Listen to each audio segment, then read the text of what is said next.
What's going on, everybody? Zack Rosenblatt here, NJ.com, here at NovaCare Complex with Mike Kaye. It's Friday. There's some big news to discuss. We'll just jump right into it. I reported earlier on Friday that Isaac Seumalo will likely be starting at left guard on Sunday against the Vikings. That would mean he'll be replacing Steven Wisniewski in the starting lineup. Maybe this is just a shot in the arm. The offensive line have been struggling through the first 4 weeks, especially the last 2 weeks since Carson Wentz has been in the mix. He's been sacked almost 10 times, hit almost 15 times. And I don't think Wisniewski was the problem. He wasn't necessarily helping that much. He wasn't great. I don't think he was terrible. But clearly they just feel like they needed to change something because Carson Wentz is spending more time on the ground than standing on his own 2 feet, which is partly on him holding the ball too long, partly on the running backs not helping too much. But, I mean, just generally, this just feels like they just felt like they needed to change something up. Yeah, this does feel like a move just to make a move. Seumalo is a guy that they're clearly high on, and they want to figure out where he fits into the mix. I don't know if benching the starting left guard from your Super Bowl team makes a lot of sense, especially when you're paying him what you're paying him. And you're benching him for a guy who's on a rookie contract when you have Chance Warmack sitting there on the inactive list every week. Yeah, why'd they keep Warmack? That'll confound me. It's Jeff Stoutland 100%, but... Right, and honestly, what concerns me is you're taking your most versatile backup offensive lineman and putting him into the starting lineup. Not to say Seumalo is good at any position in general, but having that versatility to come off the bench whenever you need it, you're only dressing 7 offensive linemen. Sure, Wisniewski can play guard and center. That's great, but Seumalo can play every position. What happens if you lose Peters and Johnson in the same thing? You could rearrange the lineup to where Wisniewski would take over left guard again and move, but it's just it seems like a lot more movement than necessary. From my perspective, watching the film, not that I'm an offensive line expert, Wisniewski did have his struggles. He wasn't very good against Tampa. He wasn't very good against Indy. I didn't really focus on him too much in the Titans game because the offensive line in general looked bad. But, sometimes it is a shot in the arm that you need. Sometimes you do need to make a move, but I think the obvious question that comes with this is why isn't there any movement anywhere else? Of all their problems, sure, offensive line's up there in the top 3, but when I think about free safety and I think about corner, and they've been so bullish about what they want with those positions and who they want there, to me, I think it's fair to question, where's the sense in this? Wisniewski's healthy as far as we know. There's not necessarily a reason to just make this move. But the offensive line needs to play better, and Lane Johnson and Jason Kelce have both admitted to that. And I wonder how much, and Doug Peterson alluded to this today, almost unprompted. I wonder if there's any part of it that has to do with Jason Kelce being a little banged up. He's been wearing a brace for a while, and he kind of referenced that they've needed to rest him in practice. He hasn't been listed on the injury report, but I think that's probably because he's practicing. But maybe, that could be part of it. Maybe they just feel like we'd rather have Wisniewski ready to get in there at center. I don't know. Maybe it's that Isaac isn't that good at center. They had all of preseason training camp and these last couple weeks of him doing center, so do you think they would know by now? Yeah, so, that's a logical step. For me, though, that versatility, you can't take that out, because now you've got a guy who can play guard and center and a guy that can play tackle. You don't have a guy that can play all 5 positions. And I think that's a little concerning. I also don't think Seumalo's ever played all that well, so that's my concern. But this team features a coaching staff that is very heavy on what you do in practice is what you do in games, and I guess we'll see how it goes. It is a change that here's the issue too, is that you've got a team that's about to face off against Linval Joseph and Sheldon Richardson, 2 of maybe the top 10 defensive tackles in the league. Maybe it's that they thought that the matchup was a little bit better too. And they don't have Everson Griffin, and their defense hasn't looked as good. But yeah, those are 2 guys that you have to account for, and they'll be in the middle. So, that's certainly going to be something to keep an eye on. And I guess we'll keep going with that because there's going to be a few changes by virtue of injury this week. I mean, the injury report came out today. The most notable name on it is Derek Barnett, defensive end. Apparently, he hurt his shoulder in the game against the Titans last week. He didn't practice at all this week. So we don't really know when the injury happened or how it happened because we weren't able to speak to him. But with him out, I mean, I'll go through the injury report first. He's out. Darren Sproles is out again. He's been out since week 1 with a hamstring injury. Corey Clement, questionable. It doesn't really sound like he's going to play. He didn't practice at all this week. Usually a good indication a guy's not going to play. And then Haloti Nato is a new addition with a calf injury, I believe. He's questionable. Those are the only 4 guys in the injury report. Let's touch on Barnett first. With him out, obviously they have Michael Bennett and Chris Long. I would imagine Michael Bennett starts in place of him. I think they'll be fine. In that regard, I know Barnett has been really good, and he's especially been good against like the run, and he's been a good pass rusher. But Michael Bennett is a Pro Bowler. He was dominant at times last week, and they have Chris Long. And I mean, the biggest thing to come out of this is that Josh Sweat is going to start playing some more. Yeah, he's yet to take a defensive snap this season. I spoke to him in the locker room earlier today. He says that he feels like the wide 9 is the best defense for him. Coming out of college, he was viewed as like an athletic specimen where a lot of people thought he could play 3-4 outside linebacker. People thought he could play 5 technique. People thought he could play outside wide 9 defensive end. And now that he's been in this defense, he feels like it's the perfect setup for him. He's a guy that dropped in the draft because he had a major knee reconstruction during his college career. He was used out of place playing the 4 technique in the FSU defense that kind of mismanaged his strengths. And I think for him, this is a great opportunity to really get some in-game action. Doug Peterson said that the Eagles use him in the rotation during practice anyway. He goes up against the scout. He is on the scout team, so he goes up against the ones all the time in practice. And Josh has said that he thinks that that's really trained him for this moment in Week 5. Yeah, I've been intrigued by him since the first moment I saw him. This dude is 6'5", 270. He's a freak of nature athletically. I thought he was going to be maybe a little more ready right away than he actually was, which, I mean, it's fair. He's a rookie. He's coming into a new scheme. But I'm really high on his potential. I guess we'll find out just how much they trust him and how ready he is to contribute. But I think they're kind of hoping that the future of that defensive line is Derek Barnett and Josh Sweat coming off the edge. Sure. And if Josh Sweat can live up to his potential, he's a first-round talent who fell to the 4th round because of those knee issues. Having said that, those knee issues came from an injury he suffered in high school, and he didn't even miss a game in college. Right. So I mean, it was like a serious enough injury that I get why it's a concern. But I'm just very curious to see. I don't know if he's necessarily going to have like a full-time role by any stretch, but I would imagine he gets 10 snaps against the Vikings on Sunday, and if he can kind of show something, then maybe he earns a limited role the rest of the way, and that kind of would be beneficial for their future. Well, and I think, too, what needs to be understood, and the preseason showed a little bit of a glimpse, this kid is his athleticism is on another level. He was a 5-star recruit coming out of high school. He turned down Oregon and Georgia and all these other schools to go to FSU. When I covered his pro day. This guy has hips like a linebacker. He has ball skills like a DB. This guy is just really a special talent, and I think the Eagles will benefit from him long term.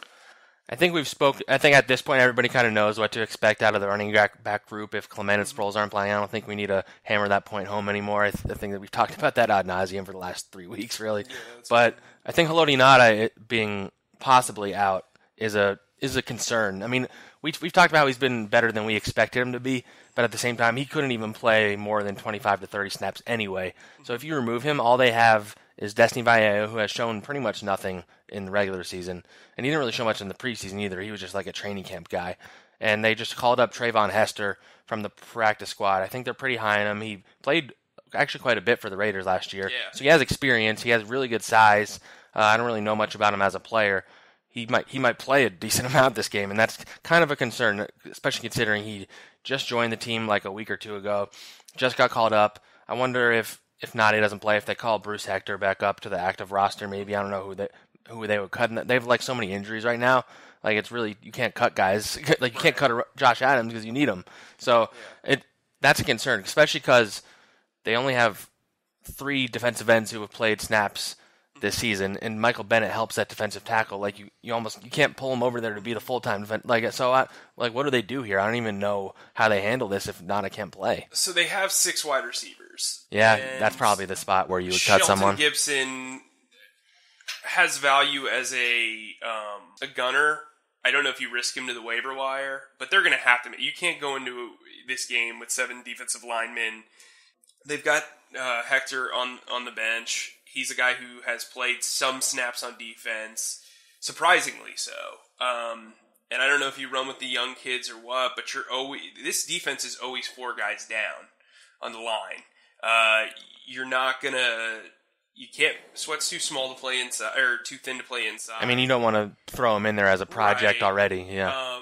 Yeah, I think the logical move is to bring Hester up. If Hester's already up. Yeah, their names are very similar. Yeah. It was a pain writing that story. It's like Barnett and Bennett are also very similar. Yeah. I mean, Hester's got experience. Hector has experience from this year. He's been with the team. He knows the defense.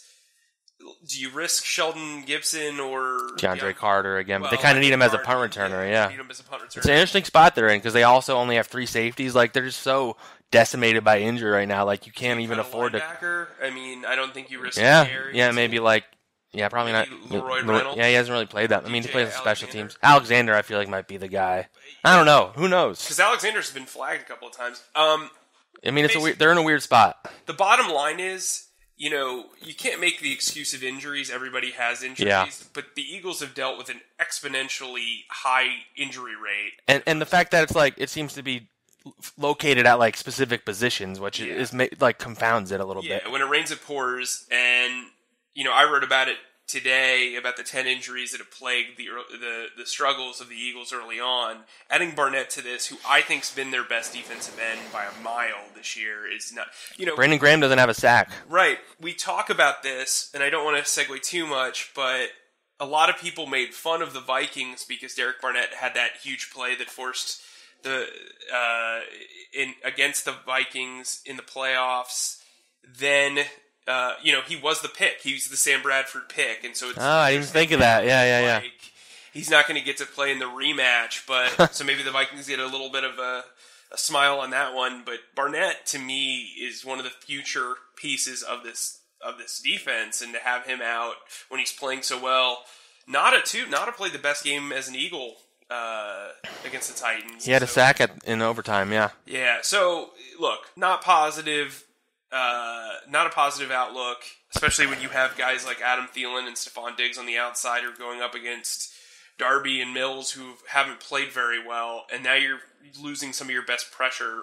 And the Vikings are going to have Dalvin Cook. I mean, I don't think he's 100% healthy, but they have him and Latavius Murray. They have a pretty good running game. So yeah, it's not looking great.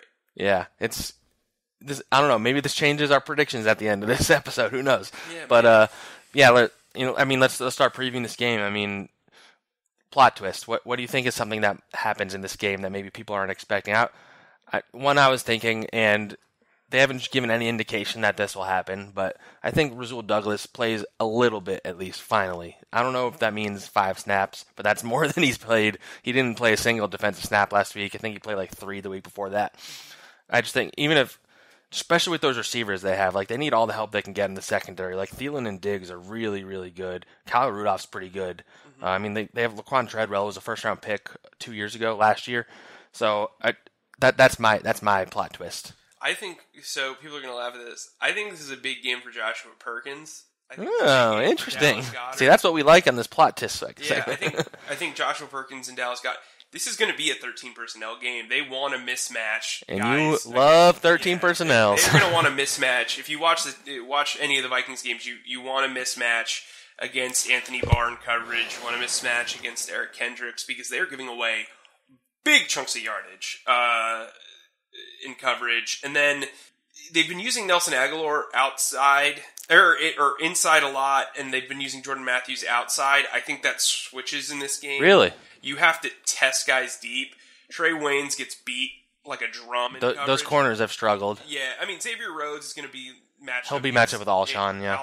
We'll get into that in a minute, yeah. Right. But I think for the Eagles to really win this, they've got to take deep shots. The Vikings have allowed 17 passing plays of over 20 yards. They've allowed 5 of over 40 yards. You want to attack this team deep. Carson's arm strength is fine. You want to get the ball out quickly, too. Talking to Nelson Aguilar earlier this week, he said that the one thing that helped him with Alshon is that Alshon takes 2 guys in coverage whenever he runs slant routes, and that opens up, passing lanes for Carson and the wide receivers. And I think this is going to be a really big game for the tight ends. This is going to be a really big game for Nelson Aguilar. This might be a big game for Jordan Matthews. Jordan Matthews really needs to he had the one catch for a touchdown against the Titans. 56 yards, yeah. Yeah, which was really weird. On the great Malcolm Butler. Yeah, weird situation there because Malcolm Butler didn't react to him running at all, and it was... Maybe he's like, he's not going to go deep. Yeah, and he went deep. You've got to work the center of the field here. This is not a game you're going to win on the boundaries. That's what the Vikings are going to try to do from an offensive perspective, but the Eagles from an offensive perspective need to target the middle of the field. They need to throw to slants. They need to run... They need to be able to attack the middle of the field, period. Yeah, I mean, that's a good segue into the matchups for this game. You touched on it a little bit. I think we touched on it earlier this week. Alshon Jeffrey, Xavier Rhodes, they were probably pretty even in the NFC Championship game. I think Alshon had 3 catches when he was on him, specifically. Alshon looked really good against the Titans. I mean, maybe one of his best game out of the side of the Super Bowl. Maybe that was his best game with the Eagles. He had over 100 yards for the first time. I think that's going to be a matchup to watch. I mean, depending on how Alshon does, will kind of set the tone for the rest of those receivers, as you were talking about. We saw that last week. Maybe Matthews doesn't get that play if Alshon Jeffrey's not in the game. Nelson Aguilar needs to have a better game, but I mean, I think this is the top matchup that I'm watching on that side of the ball. Well, from a cornerback perspective, outside of Jalen Ramsey, Xavier Rhodes is probably the best FSU corner in the last 10 years. I mean, he is really good. He's easily a top 8 corner at worst. But this is going to be an interesting matchup because, I tweeted it out earlier, but Malcolm Butler tried to bully Alshon Jeffrey last week, and that did not work. Xavier Rhodes is a bigger guy. He's a stronger guy. I think he's really talented. I think this is going to be... this matchup isn't going to make or break the game, but it's going to be intriguing to watch. For me... I brought them up earlier, Sheldon Richardson and Linval Joseph against this offensive line. They've got to open up holes for running backs to run. I mean, that didn't happen very often against the Titans. And Ajayi's going to have to hit the holes hard, man. That's just what's going to happen. And from a run game perspective, this is a very important matchup for them. I mean, they threw it 50 times last week and ran it 22. Like, you need I know game flow sometimes it dictates how that goes, but Ajayi's injury too.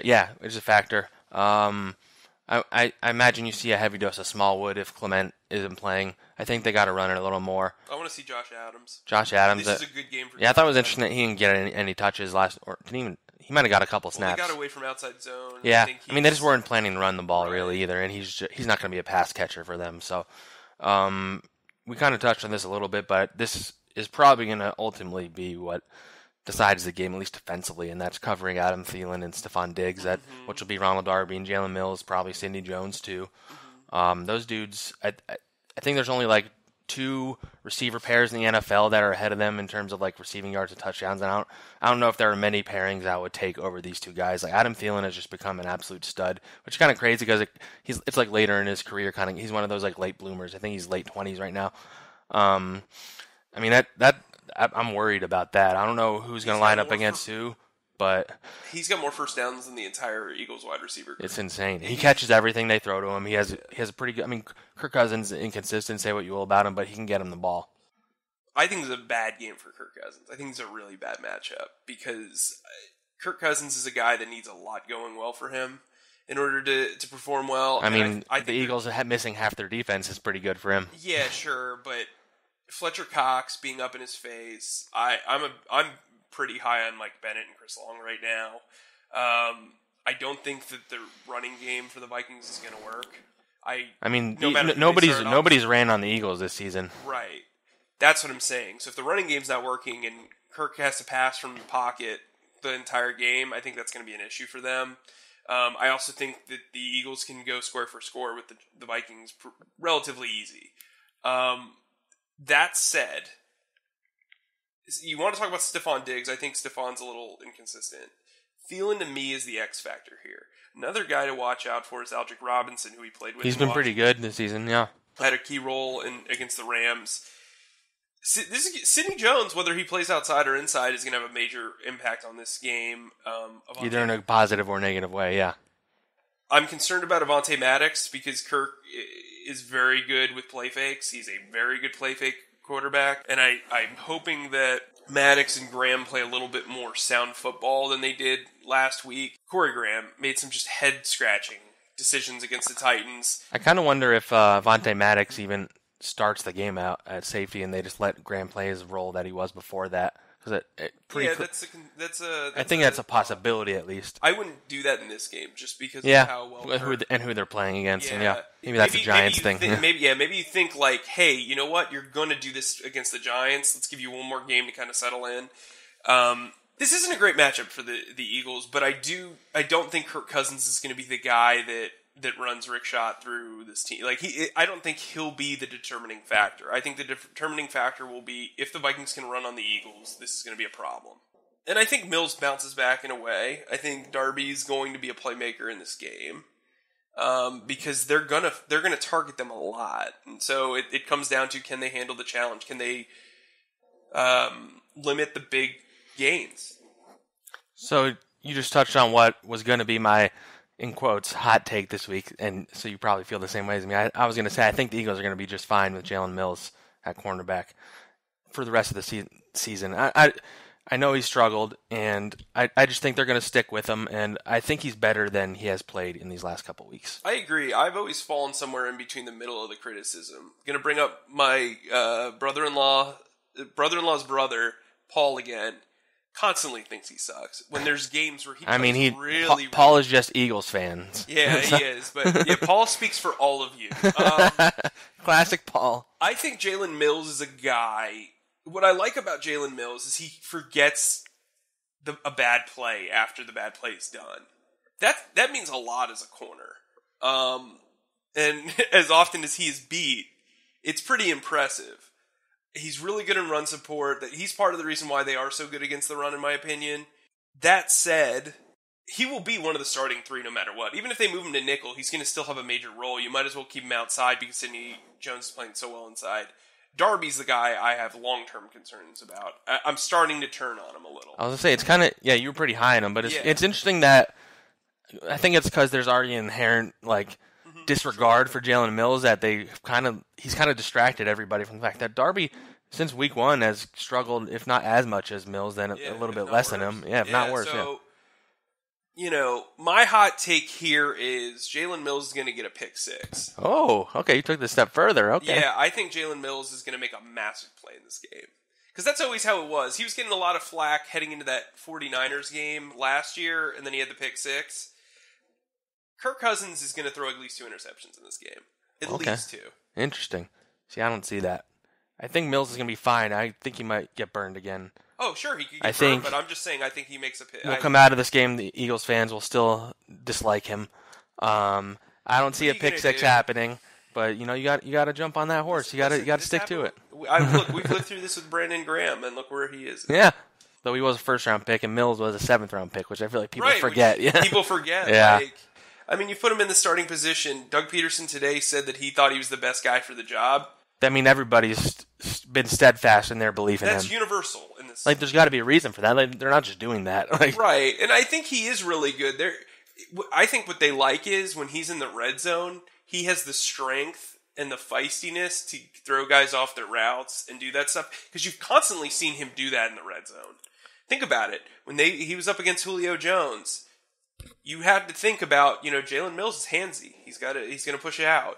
There is upside to Mills. I think the criticism at times is very warranted, but overall, I think people need to chill out a little bit.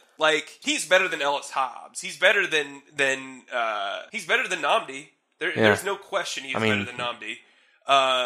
He's better than Byron Maxwell. This, if I'm really thinking, Asante Samuel and Sheldon Brown are the best corners post Super Bowl appearance, starting corners best post Super Bowl Andy Reid appearance. And then I'd probably put Darby and then Mills. Like, I don't really think... Rogers Cromartie was better than some of those guys. But, he's going to... Long-term, I think his career is going to be Joselio Hansen. Joselio Hansen. Nice callback. Yeah. That's a good name. I think he is. Like, he can play outside, he can play inside, whatever. Yeah. Yeah, I mean, I'm going to be interested. If he does get a pick six, I'm curious to see how the Eagles fans treat him after that. Yeah, it'd be interesting. They'll love him again for a week. All right, prediction of the week. This is what I was thinking for this one. Rank these 4 players in order of who you think has the most receiving yards on Sunday. Adam Thielen, Stephon Diggs, Alshon Jeffrey, Zach Ertz. Adam Thielen, Zach Ertz, Alshon Jeffrey, Stephon Diggs. All right, I go 1 Thielen, 2 Ertz, 3 Diggs, 4 Alshon. I think they're all going to have a pretty good receiving day. I think it's going to be a high-scoring affair. I mean, we can go right into the prediction now. Who wins? What's the score? Why do you think that? I think I predicted that it was 30-27 Vikings. I just think this is going to be a back-and-forth battle. You have 27-24 Vikings, actually. 27-24 Vikings. I think this is going to be a back-and-forth battle, but these injuries are going to catch up to the Eagles late. This is one where the Vikings really need this. The NFC East is a mess, and even if the Eagles start off 2-3, it's not the end of the world. I'm not saying that they want it any less. I'm just saying, keeping this game in perspective, obviously if they lose this one, they've got to win their next 3. You've got to be 3-1 in this gauntlet, but I just think the Vikings, the lot's pointing the pendulum in their way. I think we both can agree that it's not going to be the blowout that the NFC Championship game was, because I don't think anybody thought that was going to be that either. But I still think the Eagles are going to win this game. They're just so much better at home. They're just a different team on the home and on the road. And until they show that they're not the team they've shown at home, especially on defense, I'll just keep going with it. And I mean, there are some teams on the schedule that maybe I'll debate that later in the season, but I just see the Eagles winning it. It'll be a close one. It might come down in the end again. It might come down to a 4th down stop again, which they didn't get against the Titans, but they've gotten pretty much all the time in the last 2 years. So I had an Eagles 31, Vikings 28. High scoring. That's what we want. That's what we like. We like high scoring affairs. Yes. Well, I'm all for a drag-out defensive thing. Oh, well. I just don't think that's you. I don't think that's what this is going to be. Yeah. Not by a long shot. Yeah. All right. Well, we'll end on that note. Make sure you subscribe to this podcast. We're on all the apps. As I always say, iHeartRadio, YouTube, Spreaker, Apple Podcasts, Google Play, Spotify, SoundCloud. Leave us a review. Ask us a question. We'll do our best to answer it. Thanks for listening.